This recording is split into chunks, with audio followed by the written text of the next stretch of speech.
Este programa, Historias de Gente Común, porque todos tenemos una historia.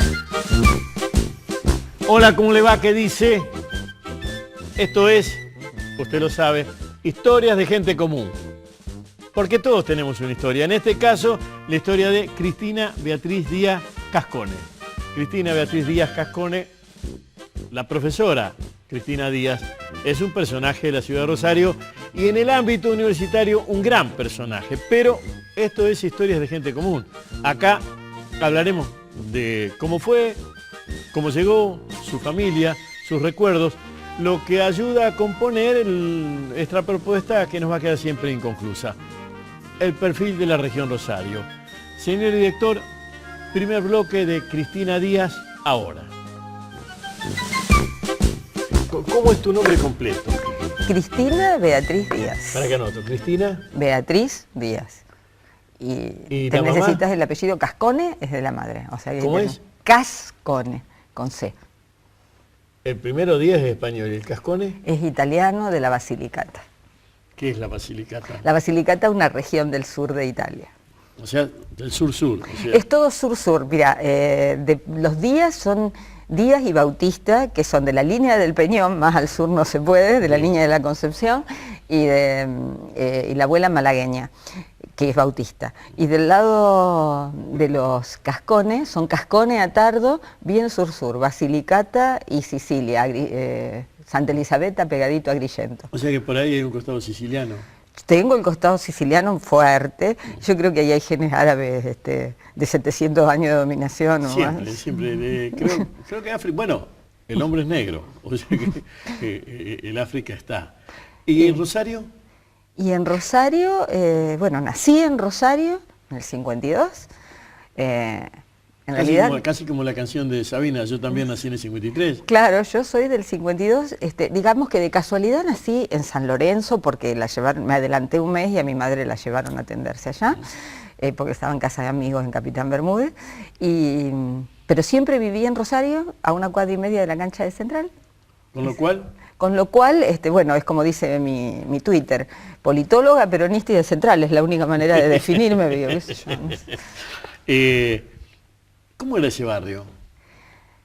Ese barrio, ¿Qué calle es? Así? Génova, avenida Génova, que es... O sea, no estás en Génova y Cordillera de casualidad. No, estoy en Génova, entre Drago y Leguizamón, estuve ahí, estuve ahí hasta los 29 años, cuando me casé, o sea que me casé grande. Para lo que es hoy, no, para lo que era... Era entonces, era una tal vieja, vez. ya estaba para vestir santos, decían entonces, o que estaba perdida.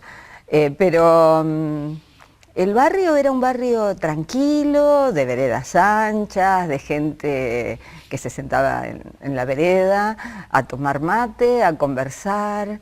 Yo tuve una infancia de mucho juego en la calle, de mucho juego en los patios y en los jardines, y en los fondos de las casas de las familias de la cuadra. hermanos? ¿Cómo?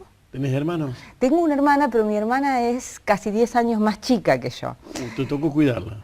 No, en mi casa había de sobra para cuidar porque vivíamos con los abuelos, pero tenía mucho más relación, digo, en términos de juego, de vínculo con las primas, porque terminamos siendo 4 nenas, digamos, yo tenía una prima un año más chica que yo, que también vivía al lado, y después las amigas de la cuadra, del barrio, esa es la cuadra de verdulería, de carnicería, de almacén, todo junto. Andá a hacer tal compra. Andá y hacer tal cosa, o de juegos en la vereda, pero también de meriendas compartidas en la casa de uno, en la casa de otro, de carnavales en la calle, de juegos, justo frente a una cortada donde había animadores de bailes y de bar así interesantes, de juegos, vecinos que se visitaban, que había un vínculo, digamos. Esa sociabilidad obviamente después se perdió, digo, ¿no? Pero mucha gente quedó viviendo en el barrio. Yo vi la evolución del barrio en términos de lo que fue las segundas generaciones que se siguieron quedando, pero no solamente por una cuestión de afecto, de apego, sino también por no poder irse, ¿no? Digamos, construir arriba de la vieja casa de los padres o seguir con el negocio familiar. ¿Qué laburaba tu viejo? No, mi papá era obrero, en electroclor. O sea que a él lo venía a buscar a las 6 de la mañana cuando tenía ese turno, el ómnibus que lo llevaba hasta Capitán Bermúdez. Y después, bueno, estaba ese tema de que ya se estaban internacionalizando capitales y a veces lo llevaban a trabajar. Él era electricista y entonces a veces había trabajos que se tenían que hacer en Duperial o en otras empresas que eran más o menos lo mismo, celulosa, digamos, ¿no? Los mismos capitales. ¿Y tu vieja, ama de casa? Mi mamá, ama de casa.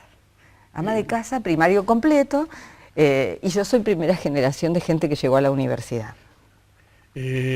Caes en el último envión de lo que armó el peronismo, Sí. que es cambiar de 1 a 5 la población universitaria por el acceso de los obreros a un mejor nivel y por lo tanto a la posibilidad de mi hijo el doctor, ¿no? Sí, que en casa no era una cosa así tan puesta mandato. como mandato, no. Pero que sí se quería, y el hecho de que, por ejemplo, causó mucha sorpresa en el marco familiar que yo decidiera algo como ciencia política y no derecho. Todo el mundo decía, va al mismo edificio, ¿cómo va a ser esa carrera y no otra? Y a mí la cosa positivista, el tipo de orientación que había, no me seducía, y no me seducía la cosa del ejercicio de la profesión. Entonces, bueno, el primer despegue fue el hecho de... El primario ahí en el barrio. El primario en el barrio, en la escuela Santiago del Estero, la 116, que es la escuela que era nuevísima, estaba flamante, hecha y en el medio del parque. Tener un edificio de esas características y tener una concepción de educación que a mí me marcó mucho. Fue importante. ¿Cómo es eso? ¿Cómo era esa? Porque, digo, una escuela que estaba totalmente vidriada, o sea que uno estaba en el aula, tenía que poner atención para pensar lo que pasaba adentro, pero uno veía todo lo que ocurría en el afuera y en ese entorno de parque. Eso ya es maravilloso. Y después una idea, tuve muy buenas docentes que me marcaron en serio. No sé si la puedo nombrar, la señora Sí. Alicia Giorgetti de Comar, que para mí fue un ejemplo de docente. ¿Cómo se llamaba? Alicia Giorgetti de Comar.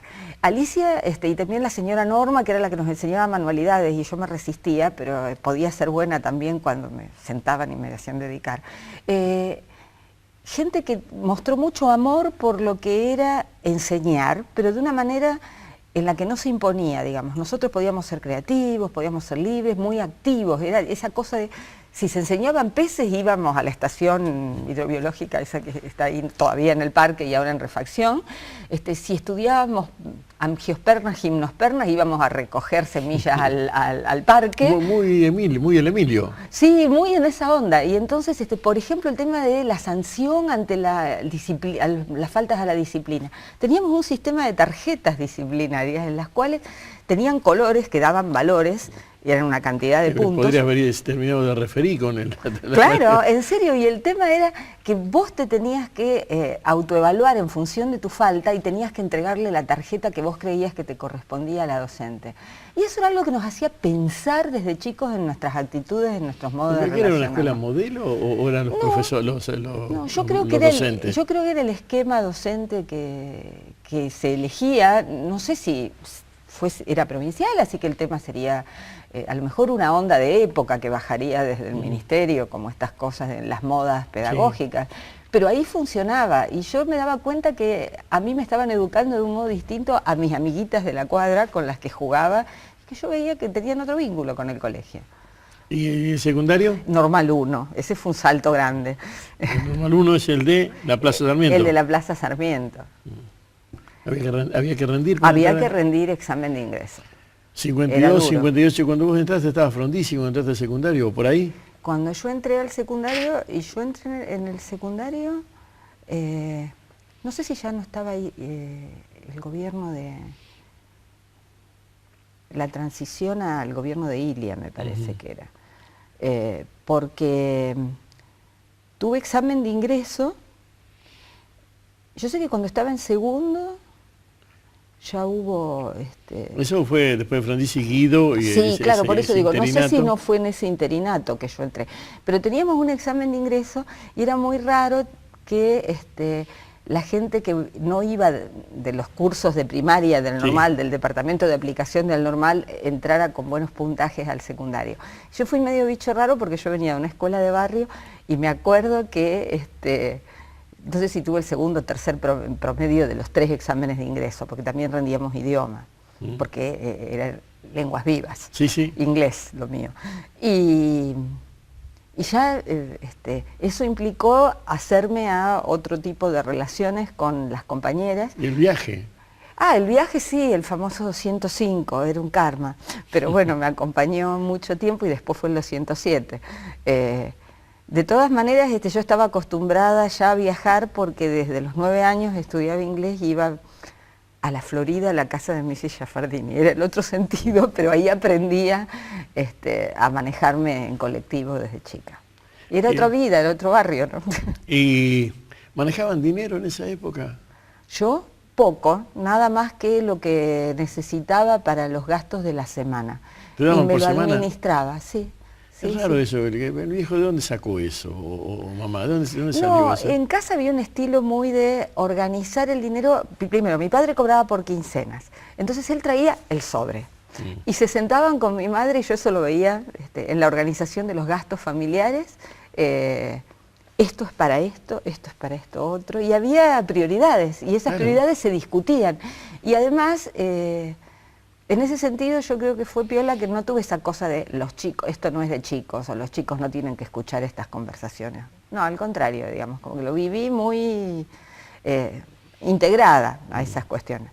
Y después estaba, creo que desde esa misma organización, cuando yo iba y decía necesito para libros o tengo tanto de transporte y todo lo demás, creo que entendían los dos que yo tenía que aprender a organizarme.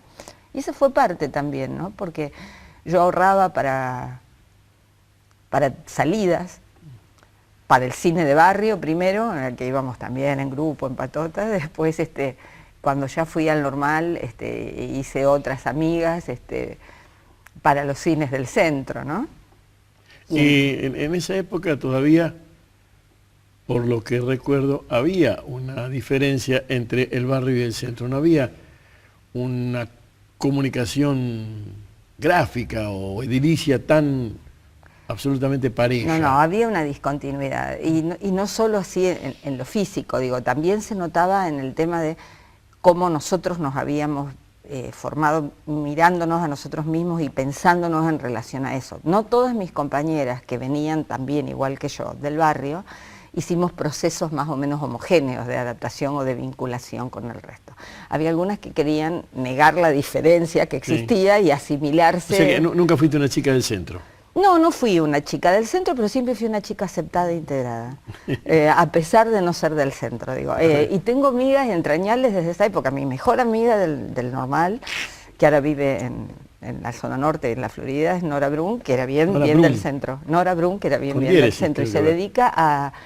es artista, ella es plástica, pero además escribe maravilloso y tiene una hija que también está en esas cuestiones de la comunicación y que es brillante.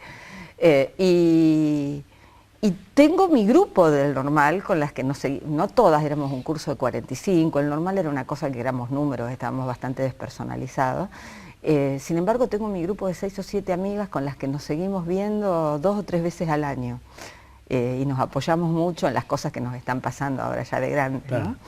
En el 52, 58, te preguntaba lo de Frondizi, no solo por Frondizi, sino porque el 60 es uno de los ejes del cambio grueso en la relación hombre-mujer, en el armado, en el soltarse, y a vos te toca... con 8 o 9 años ahí, o sea, armada, ¿cómo llegás? ¿Cómo llegás al 60 y cómo llegás a los Beatles? Que 60, 70... Bueno, nosotros, digo, yo noté el cambio ese en el vínculo hombre-mujer, en las maneras de relacionarnos en el barrio y ya en la cosa de las chicas del Normal. Primero que el Normal es un encierro de mujeres espantoso, todas ahí, y cuando apareció un hombre era un show, un grito, así, tener profesores varones también era otra cosa. Sí. Sin embargo, yo tenía una relación bastante más, y hoy fluida, digo, con los varones, y quizás menos histérica, a partir de la cosa esta de que yo tenía una familia muy grande, con muchos primos. Mis viejos tenían, por un lado éramos todas nenas del lado de la madre, pero del lado de mi papá eran 8 hermanos. O sea, un montón de días. Había un montón de días Casi un almanaque. Sí, al punto que el hermano que le seguía a mi papá decía que él era no le habían puesto domingo a pesar de que era el más lindo de los días. Pero no, ahí me acostumbré en esa cosa del barrio a que tenía muchos amigos en el barrio, cosa que no pasaba con las chicas que habían hecho su primaria y su secundaria todo el tiempo, normal. Y entonces yo noté esa cosa de que después, bueno, en el crecer y en la adolescencia y en el flirteo y todo eso, empezaban a darse otro tipo de... Y yo siempre fui demasiado directa, eso lo padecí en algún momento en mi relación con los chicos. Pero los Beatles eran una cosa que nos llegó ya segundo año. Yo entré primer año del normal y ya teníamos compañeras que tenían su Beatle preferido y que cambiábamos fotos y que conseguíamos el último disco y lo íbamos a escuchar, y después teníamos noticias que leíamos y también compartíamos esas noticias en los espacios de recreación que teníamos. No, eso fue muy, muy fuerte. Y también las discusiones sobre, bueno, esas cosas que hacían a la revolución sexual, la píldora, la vestimenta, el modo en que la mujer salía y se pensaba en relación al mundo, también al mundo del trabajo, ¿no? Y era interesante, fue una época buena, muy movilizadora. Estaba pensando, tengo personalmente una diferencia importante.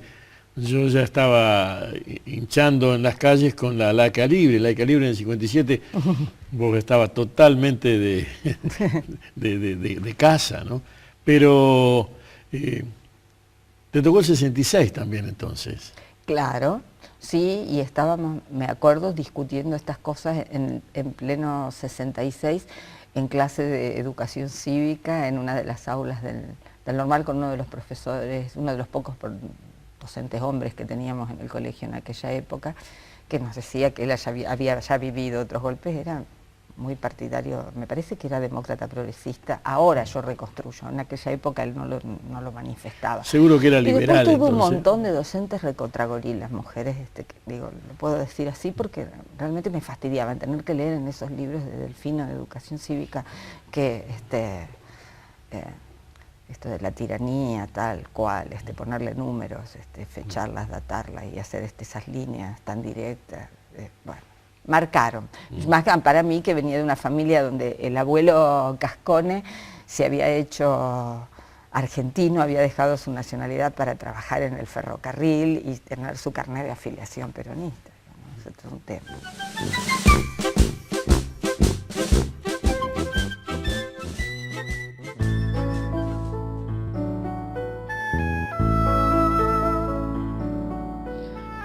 Quiero que me mire si no sabe que no soy uno más entre los muertos. No quiero que me mire si no sabe que mi vida está en sus ojos, justamente. No quiero que me mire quien ignore que al mirarme yo creo y me levanto por encima de la gente, que tengo voces y subo y toco el cielo, y vengo y aquí estoy porque me miran. Yo soy el monumento. No quiero que me toque si no sabe que soy de dura piedra de otros tiempos. No quiero que me toque si no sabe que preciso latir por esos dedos. No quiero que me toque si ha olvidado que al tocarme parezco un trozo de madera, un barco y una vela, un tren, un avión, que voy corriendo, que resurjo en latidos de amores que me tocan. Yo soy el monumento. Yo quiero que se sepa que nunca estuve quieto. Yo quiero que se sepa que sigo siendo un sueño. Yo quiero que me mire igual, que fuera un cielo el cuento que contaban del sol y los cuadernos diciéndome sus versos que soy una bandera, que soy una esperanza como la vez primera.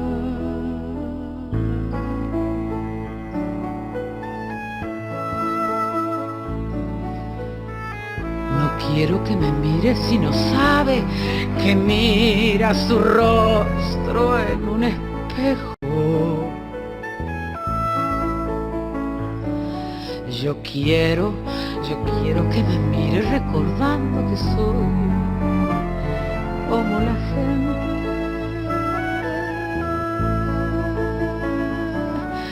No quiero que me toque, se ha olvidado la historia de mi cuerpo, compuesto de ilusiones, amores y recuerdos, ejércitos y madres, y trigo, y un labriego que me soñó diciéndole en su puerta: soy Juan, tu monumento.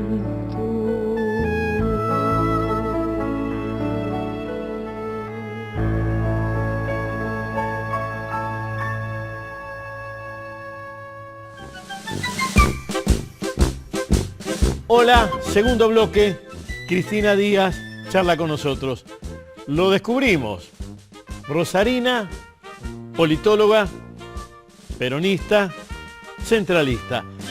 Si la apuramos, y eso hicimos, se define de ese modo. Y ahora nos está contando de ese barrio, de esa escuela, chica típica del barrio y del Normal y de Rosario.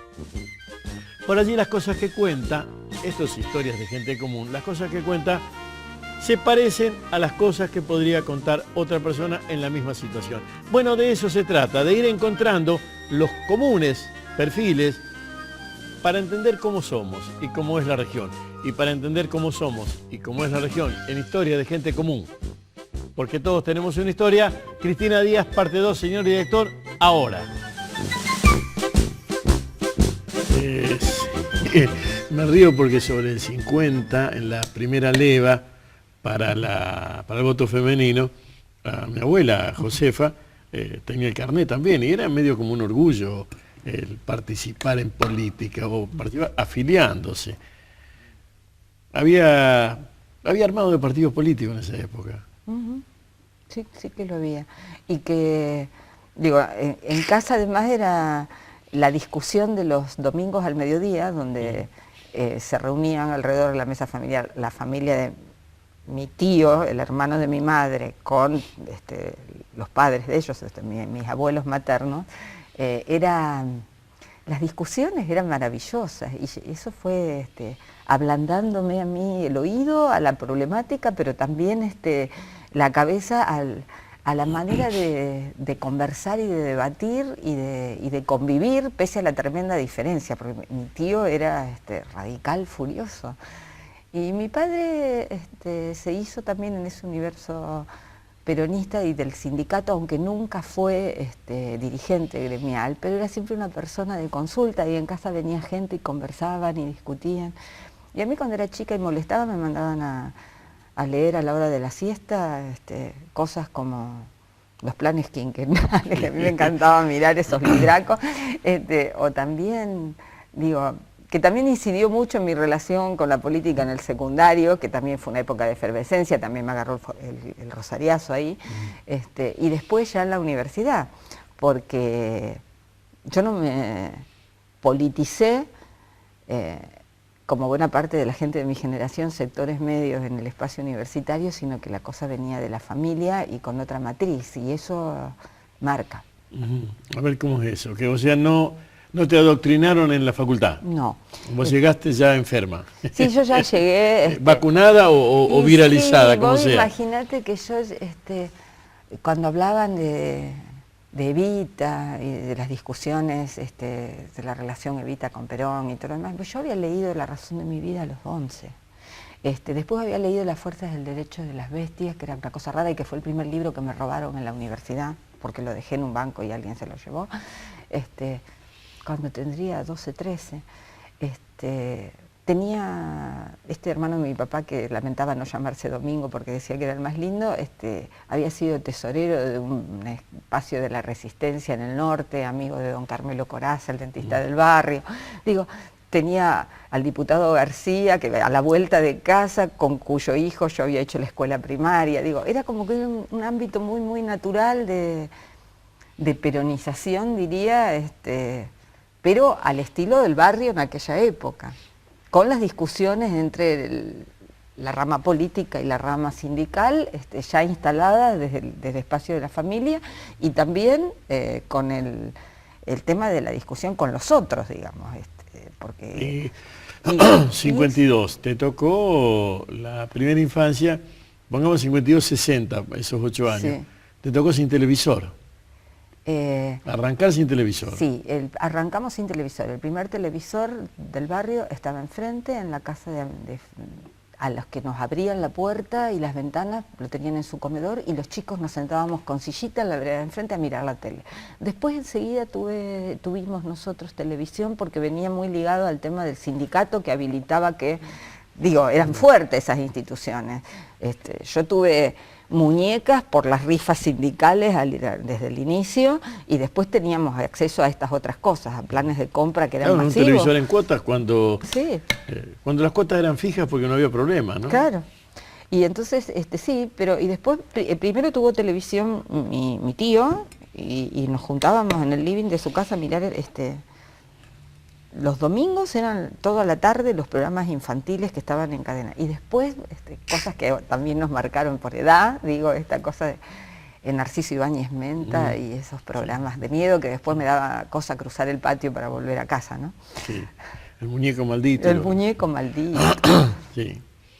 Era televisión blanco y negro. Blanco y negro. Todavía no había un uso feroz de eso como medio de adoctrinamiento, me parece. No, y yo... O tenía pocas horas en la casa. Sí, eran pocas horas de encendido, diríamos, y también de otro estilo, no era una presencia que se inmiscuía en el vínculo, digamos, no estaba presente cuando uno estaba almorzando, cenando, digo, no era así, ¿no? Íbamos a ver televisión, era una cosa que... Hoy el televisor está ahí, de fondo, y es uno más. Y la radio había ocupado un lugar importante. Yo recuerdo mis primeras... no solo de escuchar música, la música que elegían los mayores en esa época, sino también, por ejemplo, a mi padre escuchando los escrutinios electorales y de dejarme quedar con él para ir viendo cómo iba la cosa y escuchar ese tipo de comentario y discusión en casa con padre y madre ahí apegaditos a la radio. Sí, la radio ocupó un lugar importante antes de la tele. ¿Y las lecturas? Y las lecturas fueron esas que yo creo que son medio como las de todos los chicos, esas colecciones infantiles. ¿Te tocaron las revistitas mexicanas? Las de Archie, la pequeña Lulú, todo eso. Pero esas las intercambiábamos también con las amigas de la cuadra. Había también mucho Disney en esa historia también. Y después vinieron los de las colecciones, como las de Robin Hood, digo, y después cuentos de Andersen para nenas, esas cosas así que se regalaban siempre. Y también tuve la suerte de que mi padre hizo unos trabajos de electricidad para alguien que yo nunca conocí ni supe demasiado de él, que se llamaba Marcos Grufman. Y sé la cosa, me la acuerdo porque veía su firma en los libros, y que después de haber hecho esos trabajos, era una biblioteca que se desmontó por algo y le regalaron cantidades de libros. Y entonces yo ahí accedí a literatura que eran a lo mejor cuentos cortos o colecciones o antologías de autores españoles y demás, y que también fui muy lectora de chica, mis siestas las recuerdo, ¿no? Y entonces escritores españoles, clásicos, que... Y en esos domingos, o los sábados, ¿te hacía ruido la cancha? Uy, la cancha era divina, pero además la cancha era... No solo me hacía ruido, sino que yo iba a la cancha, a la tribuna de mujeres que daba atrás del arco de regata, sí, para allá. Porque el abuelo era ya jubilado, era socio vitalicio de Central y además trabajaba como portero, a veces no como control en el ingreso, pero por la UTEDIC, estaba a veces en la apertura de las puertas del vestuario, sí, cuando entraban los periodistas a entrevistar a los jugadores. Y entonces yo además iba a la escuela primaria con Florencia Jiménez, que era la hija del canchero. Así que nosotros iba a la cancha en semanas a jugar, claro, bajo las tribunas viejas, digamos, ¿no? Sí. Y después, los domingos, el abuelo a veces me llevaba a la cancha y me dejaba con alguna tía o alguna vecina o algo así en la tribuna de mujeres. Y bueno, además los jugadores pasaban porque iban a entrenar, no iban en sí, coches de alta gama, pasaban caminando, y si el abuelo estaba sentado tomando fresco en la sillita baja, abajo del plátano, en la vereda, se paraban a charlar, y muchos vivían en el barrio, entonces uno tenía un vínculo muy natural con eso. Y después los domingos era la cosa de... Empezaba todo el ritual temprano, se cuidaban motos y bicicletas con las que la gente iba a la cancha en las veredas y en los patios interiores de algunas de las casas de los vecinos ahí del barrio. La gente de la verdulería los Espoto, ellos tenían una gran entrada en la cual la familia cuidaba motos y bicicletas. Yo recuerdo las chapitas y la gente que llegaba de temprano. Y además, toda la alegría de... Yo seguía Central más o menos de cerca hasta el 73-74. Después ya, para mí, los intereses cambiaron. Pero... ¿En qué jugadores te acordás?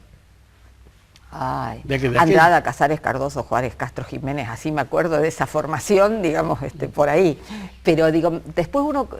Por ejemplo, a lo largo de los años, y cuando yo ya trabajaba como docente en la época del proceso en Empalme y Graneros, fui docente de las hermanas de Bantuín, fui docente de la hermana del Negro Palma, digamos, o sea que era de Landucci, también, de la hermana de Landucci también, digo, en el colegio la Escuela Técnica 660 de Empalme, que es otra parte importante así, eso en mis afectos. Ahí hiciste un quiebre 76 y que ya te habías recibido de maestra y ya estabas laburando, ya eras profesora. ¿Cómo es eso? Yo me recibí de maestra en el 69 y entré en el 70, hice el ingreso a la facultad, también con examen de ingreso y también con gran pelea, gran bodrio.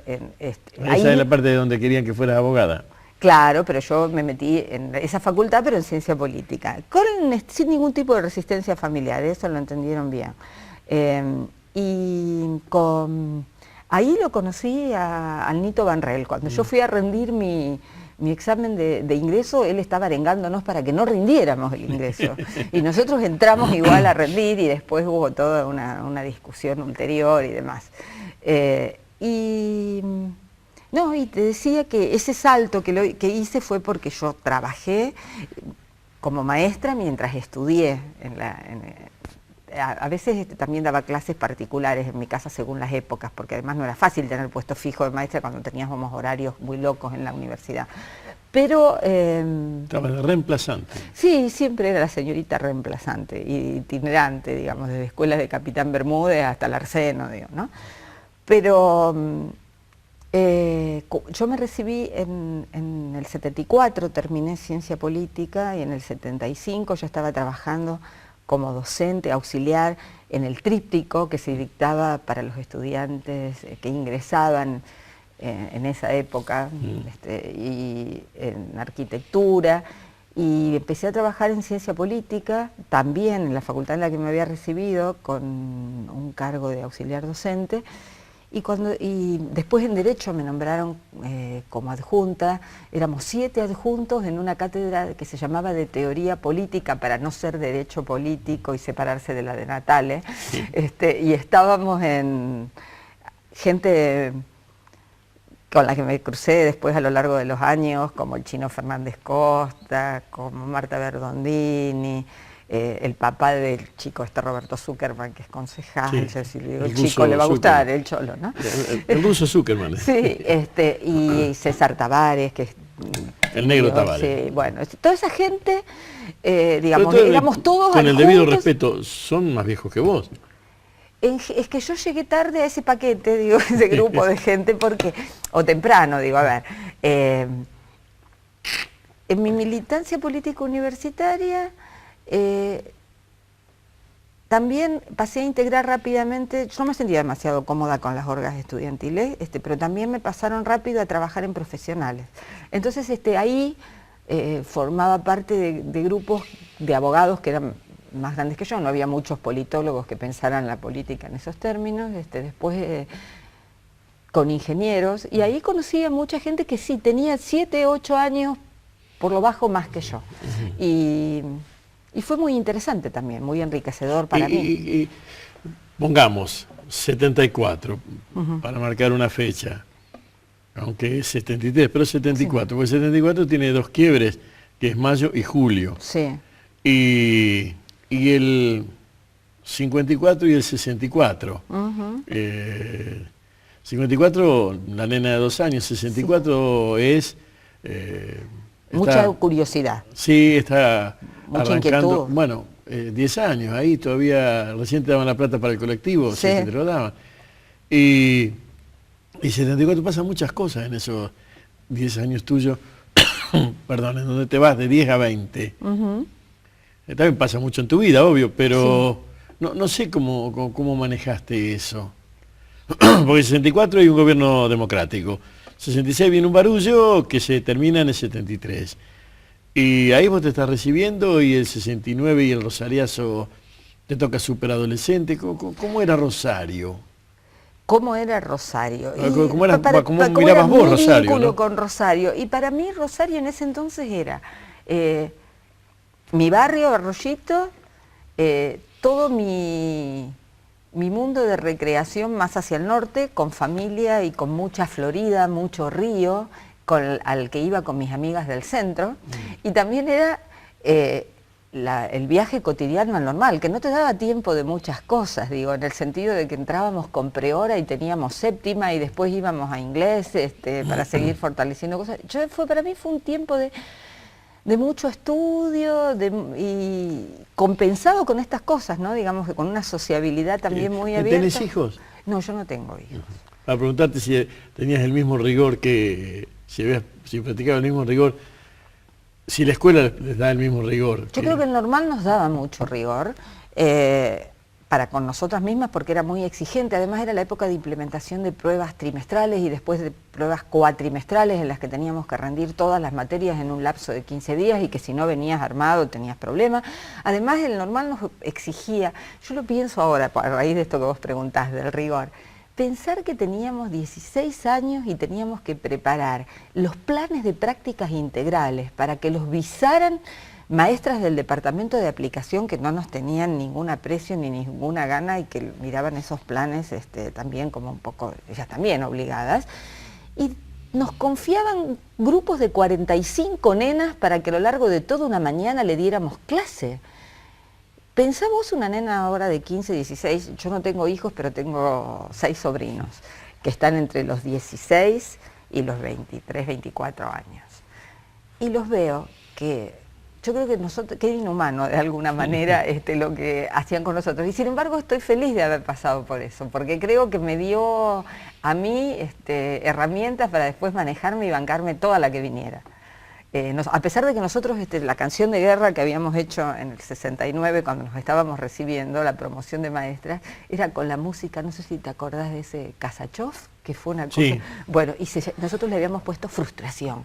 Fíjate vos lo que era, todas las psicopedagogas intentaron analizarnos como grupo por qué cantábamos frustración. Y era porque sentíamos el encierro y la despersonalización, en esa época en la que, como vos decías, la efervescencia de los 60 nos había puesto... habían exaltado una individualidad al primer plano. Porque todos tenemos una historia, en este caso la de Cristina Díaz. Cristina Díaz, la profe, nos cuenta eso, de cómo vivió, de cómo vive, de cómo llega, sus amores, la relación con el centro de la ciudad, con el laburo, con los laburos marginales que alguna vez tuvo que hacer. Ayuda a conformar este perfil que estamos buscando. La región Rosario, historias de gente común, en este caso Cristina Díaz. Historias de gente común porque todos tenemos una historia. Último párrafo, pedazo, bloque. Señor director, ahora.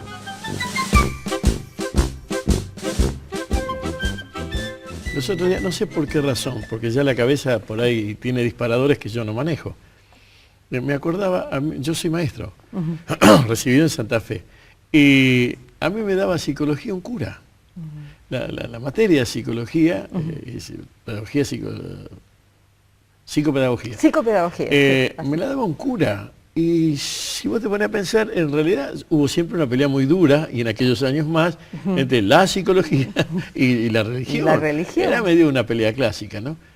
Y la otra de esa época es que me lo haces pensar. 58, 59, yo también daba práctica, era normal, y tenía eso, 15 años, 14, 15 años, que nada, o sea, era muy loco, pero... Nos pedía mucho. Y estudiábamos latín. No, yo zafé. ¿Zafaste del latín? Sí. Pero ahora, los otros días no, hace un par de años, en uno de los discursos de la señora Presidente, dijo una frase que para mí es muy buena. No la repitió, que en su época los alumnos estudiaban y los profesores enseñaban. Dijo, referido a no sé qué cosa. Y me pareció tan lógica que recordara eso, porque te hago el salto. No sucede eso. Y los planes de estudio los tienen que reformular con los alumnos. ¿Cómo es? ¿En esa época vos reformulabas un plan de estudio? No, pero nosotros teníamos protestas fuertes contra los planes de estudio que teníamos.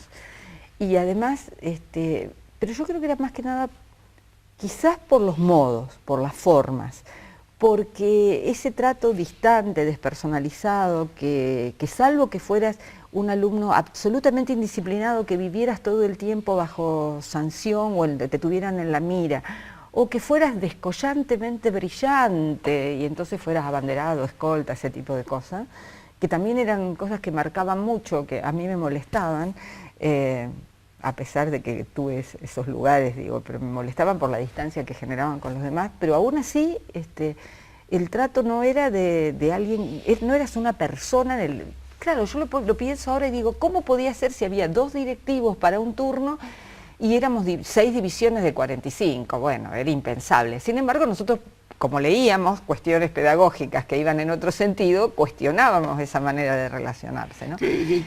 ¿Cuál fue en esa época, 60, 70, también hay una explosión del cine europeo? Yo recuerdo una película que vi que me impresionó mucho, de las primeras. Yo tendría 13, 14 cuando fui a ver La vieja dama indigna.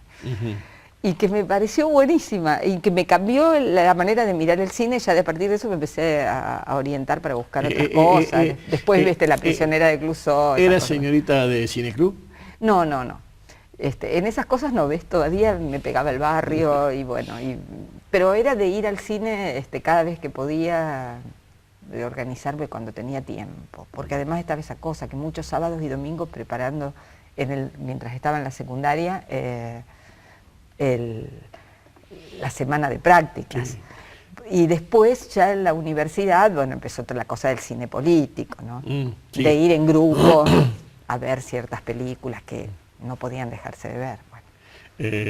Cortázar dice en Rayuela, en la carta de Rocamadour, dice, porque en un barrio dan Potemkin y hay que verlo aunque se caiga el mundo. Sí, y era un poco así. Sí, bueno, pero ¿y eso de la literatura cómo entró? En mi caso, primero fue una cosa así muy, yo te diría, escolarizada y estandarizada por las lecturas obligatorias, y después, bueno, Cortázar, García Márquez y demás, fue todo eso, Borges mismo, por el vínculo muy, muy claro con mi amiga Nora, esta que te decía, con la que... Brun. Sí, por la Brun, con la que nos intercambiábamos materiales, con las que discutíamos, y ella, y tenía una mamá con la que charlábamos y discutíamos mucho, y muy acogedores. La mamá de Nora Brun, ¿cómo se llama? El nombre, aunque sea. Era Noemí y falleció. Nora perdió a los 2 papás en el lapso de 6 meses, ya pudo disfrutarlos bastante, pero yo recuerdo la casa de Nora, porque muchas veces por estos niveles de exigencia que tenía el Normal, yo me quedaba a dormir en la casa de ellos cuando al otro día teníamos exámenes muy temprano, porque esto de ir a Rollito y volver y significaba perder mucho tiempo, ¿no? Y entonces... Y ahí digo, con ellos, con Nora, era Cortázar, era García Márquez, era discutir lo que leíamos e intercambiar. ¿Y el centro qué era? El centro era para salir a tomar algo, para ir al cine, para encontrarme con las amigas, con las compañeras de estas que son del grupo, con las que me sigo viendo todavía. ¿Patota de mujeres? Éramos patota de mujeres a mirar chicos, con los que a veces nos encontrábamos cuando ya empezaban a tener noviecitos de un lado y del otro. La cosa era ya no solo mirarse, sí, salir a pasear el sábado a la mañana a verse, sino también, bueno, además cuando empezó las fiestas de los 15 años ya empezó a hacer otra cosa, desde el tercer año en adelante, ¿no? Del colegio. Eso eran súper guardapolvo, obvio. Ay, sí, el uniforme del Normal, y sobre todo los días que había educación física, con la obligación de la vincha y de las medias reglamentarias y del bombachudo de gimnasia y la pollera de sarga. Te iba a decir la palabra bombachudo y rompevientos. Y el rompevientos blanco. Las dos palabras que... Rompevientos, bombachudo y la pollera de sarga azul, que era la pollera portafolio. Bueno, pero está parejo eso y el retraso con lo que nos pasaba desde el otro género, que era ir a mirar a las chicas que tenían bombachudo, porque si no, no se veía nada. Y lo que veía era un bombachudo, pero era muchísimo, ¿no? No, era mucho. Había tranvías en el comienzo. Había tranvías, por la puerta de mi casa pasaba, creo que eran el 5, el 25, y no me acuerdo otro más. Y yo los tomaba para venir al centro, pero los bordes del centro, para hacer algún tipo de tratamiento contra algunas alergias. A veces lo acompañaba mi papá, a veces también usaba el tranvía, no para ir a la zona norte, ya no, ahí ya recuerdo más los ómnibus, pero el tranvía recuerdo sí haber hecho, viajado bastante y haber dado varias vueltas cuando terminaba el tranvía, cuando se iba a sacar el tranvía, cuando sí, ya no iban a pasar tranvías. Cuando era un homenaje. Claro, y entonces en esos viajes también recuerdo haber ido con mis amigas del barrio, haber hecho esos viajes finales del tranvía. Te tocó, no sé cómo lo viste, te tocó el segundo gran cambio. El primer gran cambio de la ciudad fue Culaciati. Sí. El segundo gran cambio de la ciudad fue Carballo. Carballo. ¿Qué te acordás de esa ciudad desmantelándose o cambiando en realidad? No, me acuerdo de... Ahí tenés una avenida que la dio vueltas. Sí, y me acuerdo de los corsos, y me acuerdo, digamos, que también cambiaban formas de sociabilidad y de diversión, ¿no? Que abrían algunas otras oportunidades, ¿no? En casa no se valoraba negativamente lo que estaba haciendo Carballo, más allá de las discusiones que podían existir. No, estaba visto positivamente en las conversaciones del entorno, ¿no? Como dicen en las series yanquis, viste que dicen para el récord, o sea, para que quede grabado, hay tres reformuladores de la ciudad.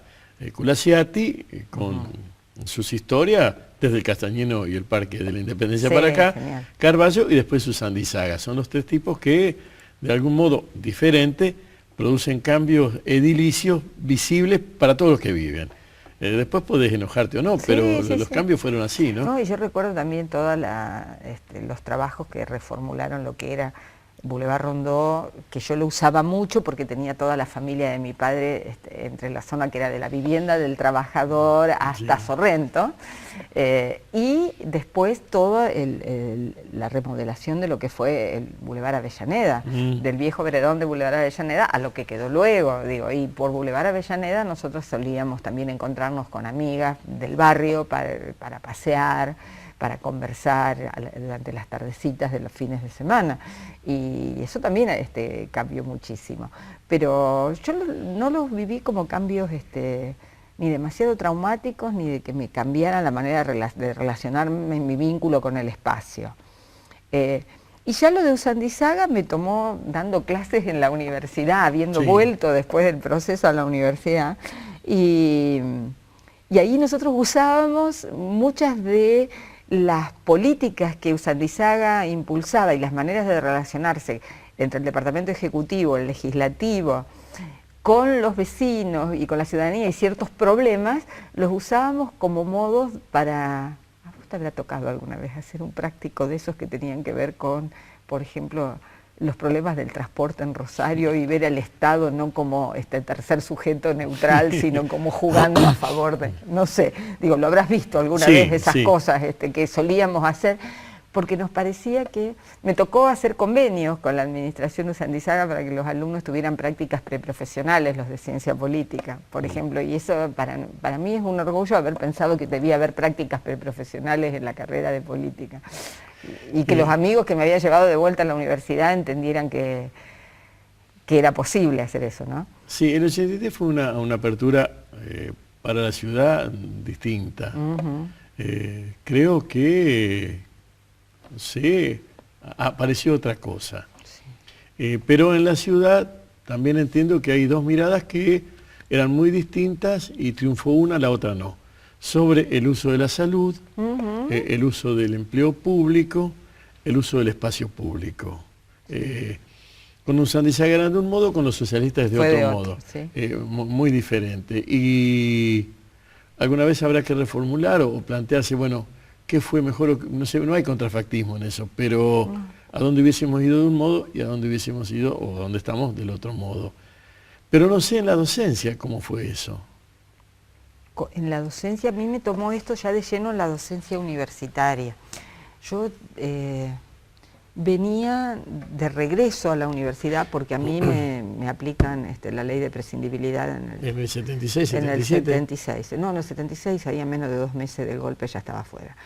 Y yo hice mucha docencia en ese periodo como reemplazante, también seguí siendo señorita reemplazante en Empalme Graneros, esto que te decía antes. Para mí Empalme y la Escuela 660 en particular, la Escuela Técnica, fueron... Yo tengo una amiga que quiero mucho, Viviana de la Ciega, que también en el 76 en adelante daba clase en una escuela, creo que en un pueblo donde era ella, para no tener... Tuvo líos con su marido igual, ¿no? Pero líos de desaparición. Pero era como ir a esconderse en el secundario de maestra, siendo una de las no sé cuántas, claro. y ahí zafaban. Sí, y yo fui reemplazante de una persona que estuvo durante 7 años con una carpeta médica y hasta que se jubiló, y por lo tanto aprendí a trabajar de otro modo y encontré en el barrio una sociabilidad y una manera de trabajar y esos valores y esa cosa de recuperar el barrio que ya en el mío se estaba perdiendo, porque en Arroyito se estaba desdibujando. Y bueno, y además todos los problemas que tuvo Empalme en esa época y las discusiones políticas que llegaban y que atravesaban si estabas con oído atento, porque digo, después cuando llegó Malvinas, la cuestión fue si había que apoyar esas ideas de gabinetes cívico-militares o no. Yo moriré sin entender Malvinas, y como decía los otros días, Romero decía, nos queda más tiempo, nos queda más cerca la muerte que el nacimiento ya, ¿no? Sí. Porque yo me crié escribiendo Las Malvinas son argentinas en el cuaderno, era casi una cuestión o el año del 1950, año del sesquicentenario del general San Martín, o sea, cosas que vos escribías en la primera línea del cuaderno, de modo que para mí Malvinas es eso, todo lo otro de Galtieri para mí no, qué sé yo, no está alumbrado en el mismo sitio, no sé. Es otra cosa, pero a nosotros, por ejemplo, en el barrio nos pegaba porque, bueno, la vecinal... Se llamaba, sí.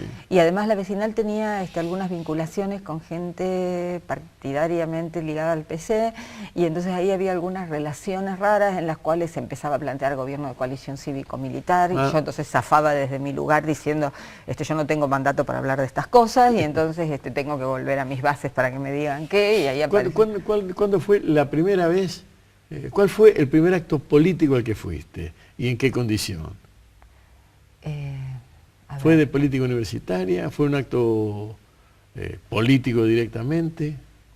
No, pero a ver, digo, ¿con qué idea de acto político? Si hablamos de una cosa multitudinaria, montada así, o si no, porque para mí eran actos políticos que me llevaran, por ejemplo, a algunas reuniones donde amigos de los tíos de la Resistencia se juntaban para leer cosas. Y yo era chiquita y estaba ahí, digo, y para mí ahora, desde mi formación, digo, es un acto político. Ahora, probablemente una cosa así muy abierta y muy pública, probablemente algunos dirían, no, no es político, es sindical. Fueron las asambleas del sindicato de mi padre cuando tuvieron ellos, cuando yo estaba en ¿Qué era? segundo... ¿Fuerza? No. ¿Petroquímico? Papeleros, sindicato químico papeleros, y he ido a las asambleas de las huelgas grandes que tuvieron ellos cuando yo estaba en entre tercer y cuarto año del colegio, donde estuvieron 4 meses en la calle resistiendo, y algunos de los y entraron muy mal y muy dolidos porque la fábrica despidió a obreros, digamos, y después los volvió a tomar por la lucha sindical y muy progresivamente, pero digo, para mí el 68 era una cosa dura, y para mí eso era un acto político. Después ya tuvieron que ver los que hacían a la apertura, no sé, claro. Yo estuve en Ezeiza, digo, a ver. Bueno, está bien. Pero eso fue después. Volviendo al eje, ya terminamos. Cuando viajás o cuando te plantás, ¿cómo identificás Rosario? ¿Cómo te identificás con Rosario? Yo en realidad viajé mucho en la década del 90 por cuestiones laborales de mi marido. Y yo me pegué a ello, y después yo encontraba la beta para hacer cosas ahí.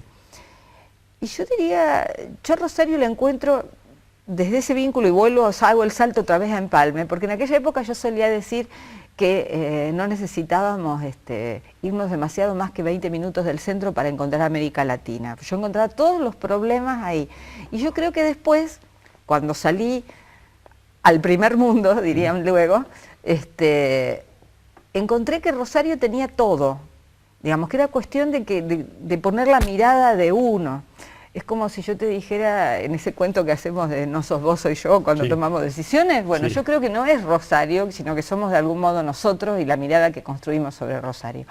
Y yo creo que me animé a Rosario, yo encuentro que Rosario me dio las posibilidades de todo. Yo soy todo lo que soy porque Rosario me dio esa posibilidad en todas las instancias, desde el juego en la vereda, desde la primaria, desde la formación dura del normal, a lo que fue la universidad pública, a la que volví con ganas y en la que sigo, con los amigos grandes que me dieron esas oportunidades, amigos que políticamente no pensaban como yo, como Raúl Linares y demás, ¿no? El Osito Linares. Sí. Decime un jugador de Central para cerrar, que te recuerde, uno. Aldo Poi. Y listo. Era vecino del barrio y su papá amigo del mío. Listo. ¿Estamos? Hasta aquí llegó mi amor, dice un viejo dicho. Hasta aquí llegamos con Cristina Díaz. La próxima semana, parecido y diferente, historias de gente común. Porque todos tenemos una historia. Estaremos acá 7 días, le dije, parecido y diferente. Señor director, un beso en la frente, gracias, chau. Este programa, Historias de Gente Común, porque todos tenemos una historia, cuenta con el apoyo de las siguientes empresas rosarinas. Tengo una idea. La idea es el deporte. Sport 78. Rosarino por deporte.